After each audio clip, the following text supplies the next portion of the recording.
Hi, so beta's about to end in about 30 minutes, and I've had a lot of people ask me what my build is and why I'm able to do so much damage as a mage. So I thought I'd just quickly go over it and show it. This is a 5-staff Ice Gauntlet build and purely focused around PvP. So just quickly, starting with 5-staff. 5-staff is only level 14 and I only use one ability, and that is because this is purely based on the 5-staff heavy attacks, which are incredibly powerful and stronger than most of these skills, to be honest. If you just quickly go over the skills, Pillar of Fire, it does do damage, but in a PvP situation it's hard to hit, and honestly like 2 heavy attacks probably going to equal out to about the same damage as this Pillar of Fire. Meteor Shower, the initial damage is not that great, and the ongoing tick damage is pretty underwhelming. It's pretty niche siege ability. If you have 20 people standing on top of each other, then maybe it's okay, but I still not really worth taking. Mainly because it locks you in place. You have to stand while you're casting this. You have to stand still while casting this ability, and with great axes constantly charging you and muskets hitting you, it's not the best. It's one of the reasons I didn't take Runes of Helios. The damage bonus is pretty good, but again, you have to stand still, which is not viable as a mage. You have to be constantly moving mostly.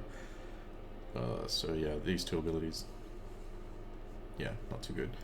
Incinerate, it is okay if somebody is jumping on you, but in that situation you're better off swapping to Ice Gauntlet, which is our second weapon. You're going to have a lot more utility with Ice Gauntlet in a melee situation, so Incinerate, it's only useful for the knockback. The burn damage is not great, and the knockback also, yeah, you're better just swapping to the Ice Gauntlet. You're going to get more utility out of it. Incinerate, Flamethrower, just completely worthless ability in my opinion. Too short range, too low damage. I think you're also your movement speed is also slowed while using this ability, which is just horrible. I've seen people take burnout for movement. The starting animation and the ending animation are just way too long for me. Also, the distance, even with the further distance passive, is not great at all. I don't think it's worth taking, especially at that 20-second cooldown. You do get some passives that reduce cooldowns on hit, but trying to take this as purely movement based, you're better off just using dodge rolls. We'll show you some dodge roll mechanics later that I think just are way better than taking this as a movement skill. The reason this is able to work as just a heavy attack build is because of flare. Heavy attacks don't consume mana, so you can just stay at range, ping people with the heavy attacks until they get close, and then swap to Ice Gauntlet, and then you pretty much just zone control, and then they can't do anything about it. These 2 passives here with the crit, you will be critting quite often, even with it says 20% here, you will be critting, yeah, it feels like it's very often. Yes. You'll also be taking Singed for the burn. The reason we're taking this is because we're running this passive on this side, which gives you Fortify on burn. Just added defense, burns last longer, it all sort of just works out. The damage boost from Clear Mind, you're pretty much always going to be over 50% mana, so you'll have almost constant 10% damage.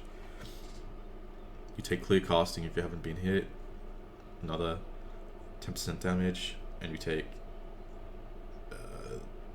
Pyromania. If you're under 50% max, you get an increased 20% damage. So with these 3 passives, you're almost always going to have a damage bonus, and often you'll have 2 or 3 of these active at the same time. So you can get a lot of damage with the crit bonus on top from your heavy attacks, and you hit very, very hard. This last passive is pretty good, but it's not worth investing 10 points in this tree in order to get really heat. And honestly, if you're playing this build right, mana is not really an issue. You have a lot of ways of getting mana back and just maintaining your mana pool. So yeah, that's the reason we only take 1 ability in here, because Fireball damage is decent and the burn helps with getting the fortify buff, and it also creates a little zone of control with your burning field. Second, we'll go Ice Gauntlet. Ice Gauntlet's what really makes this build work. If I had more points, I would definitely be taking this ultimate passive, but we'll come back to that later. These are the 3 skills you want to take. I'd also take that if I had the points, but I don't. Yeah, the Ice Gauntlet has some of the best passives in the game, I think. The small passives, and the main skills also have really, really good passives.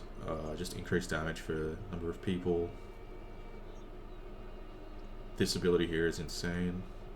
The slow, the root, and also the rend at the last passive point is like, you just do so much damage on a crit if they're rendered for 10%.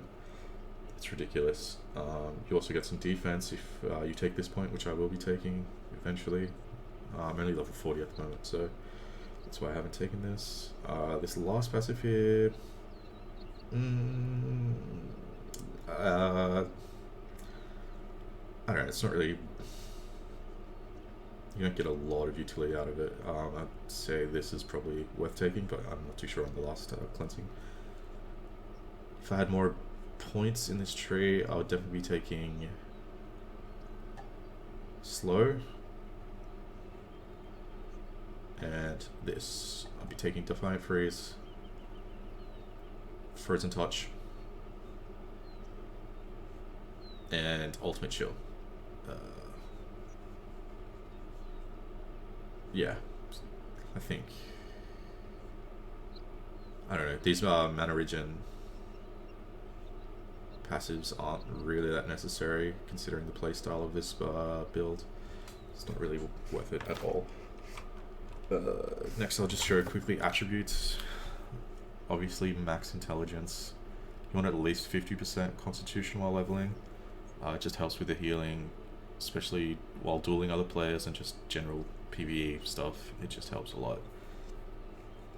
The final build will probably be 300 int, 200 constitution. But while leveling, you only need, maybe 50 or 100 constitution, and then just max out intelligence as much as possible. The earlier points of constitution definitely scale a lot higher, so you get a lot more, it's a lot more efficient to put points in this early on, and then level it out later on. Just quickly go over gear as well. Right now I'm in the light tree using mostly medium pieces.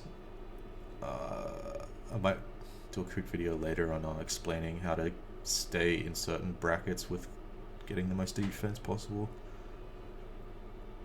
I just using light at the moment to test it out on release. I'll almost definitely going medium using mostly heavy armor.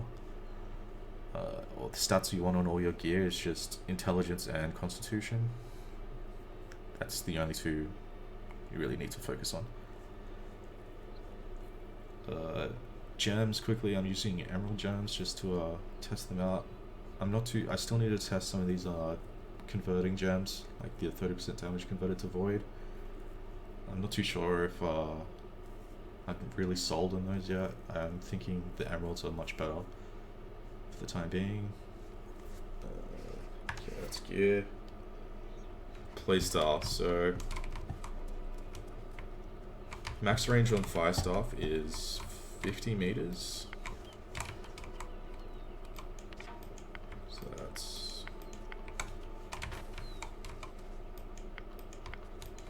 just within range there. I'm not too sure what level these training dummies are. They seem to have like really high magic defense because they're critting for only 400, where on a player you're critting usually anywhere from 700 to like 1200 on a crit.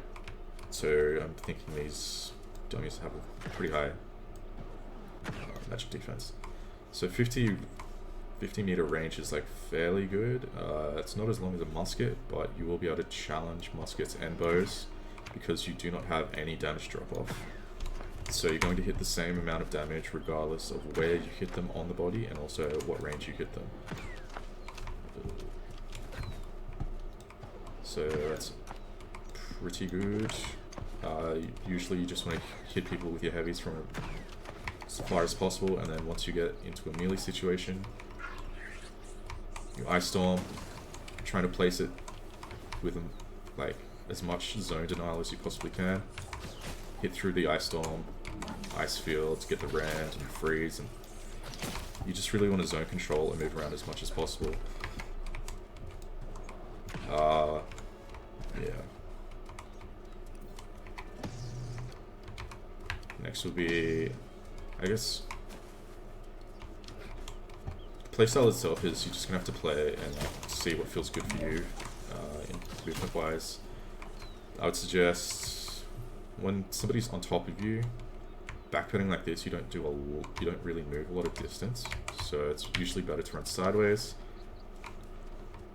Run at an angle, you'll get a lot more cover, a lot more distance.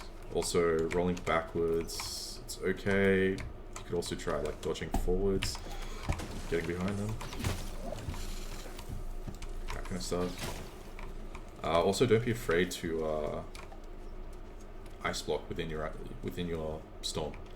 So you can ice storm on top of yourself and then ice block, and then that's going to buy you a lot of time for potions and food to the cooldown of potions and food to restart.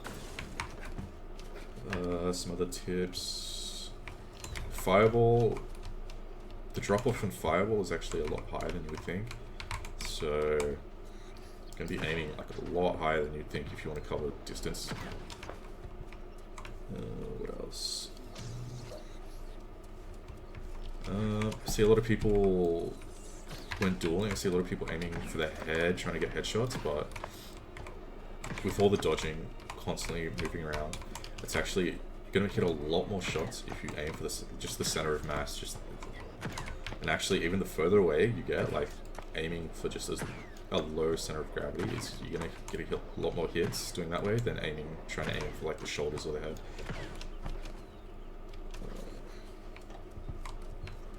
What else?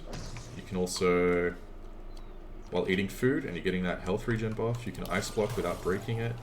So that's another way to get back health. And if somebody like jumps on top of you, you can just eat food and then ice block, and you're going to regen mana and health in like a rapid rate. What else?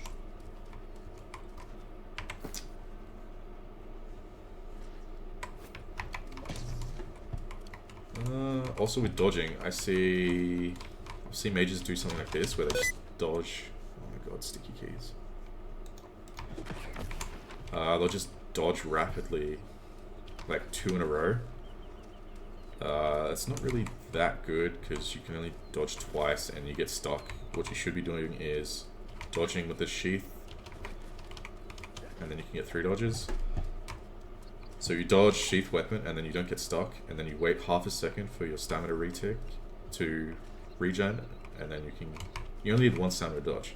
So you wait, and then you can get 3 dodges fairly quickly. You only have to wait like half a second after the first dodge for stamina regen. So you dodge sheath weapon, wait for the regen, and then you can get 3 dodges and cover a lot more distance that way without getting stuck after the first dodge like that. So that's just with sheathing weapon and then waiting half a second for the stamina to regen, and then you can get 3 smooth dodges and cover decent distance. What else? Any other tips?